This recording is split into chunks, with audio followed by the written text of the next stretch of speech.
ఇంజనీర్లుగా ఉన్నారంటే అది చంద్రబాబు నాయుడు గారి ఘనత.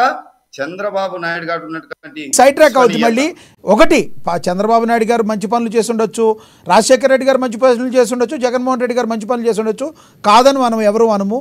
పర్టికులర్గా ఈ విషయంలో ఈ జగన్మోహన్ రెడ్డి గారు తీసుకున్న నిర్ణయాన్ని మీరు ఎలా చూస్తారు అది చెప్పండి. ఇంతవరకు కూడా మా తెలుగుదేశం సీనియర్ నాయకుడు చెప్పాడు.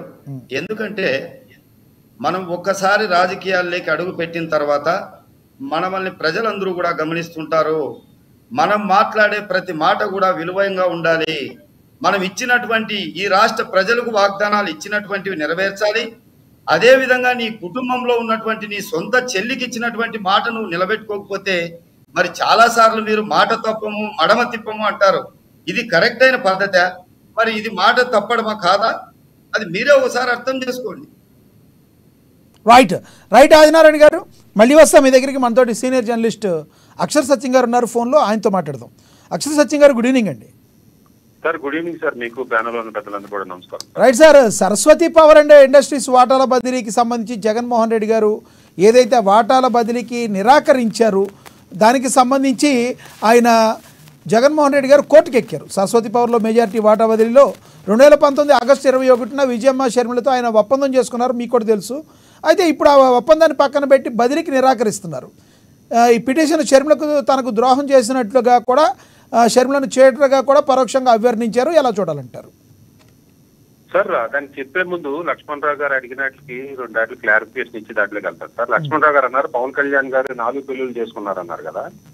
నాకు తెలుసుండి పవన్ కళ్యాణ్ గారు 3 పెళ్లిళ్ళు చేసుకున్నారు. మరి 4వ పెళ్లి ఎవరిని చేసుకున్నారో, వైసీపీ కుటుంబ సభ్యులు ఎవరినైనా చేసుకున్నారా, లేదా లక్ష్మణరావు గారు తెలుసున్న బంధువులను ఎవరినైనా చేసుకున్నారా, లేదా ఇంకా మనకి తెలియని వాళ్ళు ఎవరైనా చేసుకున్నారని వివరణ ఇస్తే బాగుంటుంది. పలానా వ్యక్తులు చేసుకున్నారని ఒక అధికార ప్రతినిధి అయి ఉండి పార్టీకి రిప్రజెంట్ చేసేది గాలి మాటలు మాట్లాడారు. అన్ని సినిమాలు ఎంతమందిని వాడుకున్నారు అందరూ తెలుసు.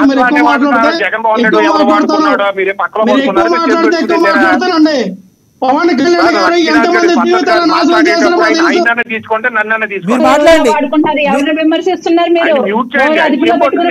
లక్ష్మణ్ గారు ఆగండి, మీరు వచ్చినప్పుడు మీరు మాట్లాడండి.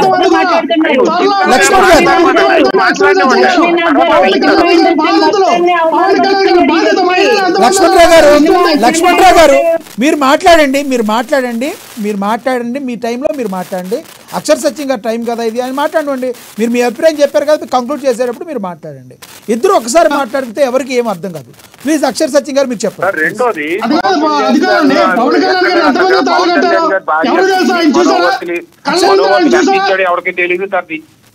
లక్ష్మణరావు గారు దయచేసి అర్థం చేసుకోండి. పవన్ కళ్యాణ్ గారు నా మొదటి భార్యకి ఇంత ఇచ్చేయండి తిరిగి ఇచ్చేయండి, లేదా నా 2వ భార్యకి ఇంత ఇచ్చేసి తిరిగి ఇచ్చేయండి అని పవన్ కళ్యాణ్ గారు కోర్టుకి వెళ్ళా. అది పవన్ కళ్యాణ్ గారికి జగన్మోహన్ రెడ్డి గారికి డిఫరెంట్. 3వ పాయింట్ ఏంటంటే జగన్మోహన్ రెడ్డి గారి ఇష్యూకి వస్తే అన్నకే చెల్లెలకి తగులు రావడం ప్రతి చోట చూస్తాం. ఇది జగన్మోహన్ రెడ్డి గారి కుటుంబంలో కొత్త ఏం కాదు. తన ఆస్తిని పూర్తిగా చెల్లెలకి అక్కలకి ఇచ్చేసి వాళ్ళు ఉన్నారు, లేదా తక్కువ ఇచ్చిన వాళ్ళు ఉన్నారు, లేదా కట్నంలో ఎంత మాట్లాడితే అంతే ఇచ్చే వాళ్ళు ఉన్నారు. కానీ ఇచ్చిన ఆస్తిని సహజం అది, కానీ ఇచ్చిన ఆస్తిని మళ్ళీ తిరిగి ఇచ్చేయమని కోర్టుకు వెళ్ళడం అనేది నా అనుభవంలో, నా ఇన్ని సంవత్సరాల అనుభవం ఇదే ఫస్ట్ టైం. అది జగన్మోహన్ రెడ్డి గారు ఒక చరిత్ర చూసింటారు అందులోనే. తన తోబుట్టుకి తన తల్లికి ఇచ్చిన ఆస్తిని ఈ తిరిగి ఇచ్చేయండి అని కోర్టుకు వెళ్ళడం అనేది విచిత్రం. అది అతని యొక్క మానసిక స్వభావాన్ని తెలియజేస్తుంది. ఇక అసలు విషయానికి వస్తే ఆయన 2000 మీరు అన్నారు ఇందాక మంచి పాయింట్ రేజ్ చేశారు. 2019 ఆగస్టులో ఇచ్చినట్టుగా ఉంది ఈ ఆస్తుల షేర్లు అనేది. అయితే దాని విలువ ఎంత 200 కోట్లు ఎంత అని జగన్మోహన్ రెడ్డి గారు అన్నట్టుగా ఆస్తులు ఇచ్చేశారు సార్. ఒక్క నిమిషం సార్, ఒక్కటి అదే పాయింట్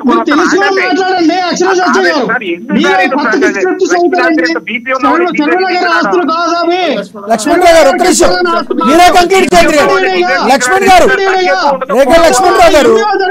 లక్ష్మణరావు గారు దయచేసి గమనించాలా, అది విజయం 1% షేర్లు ఏవైతే ఉన్నాయో అవి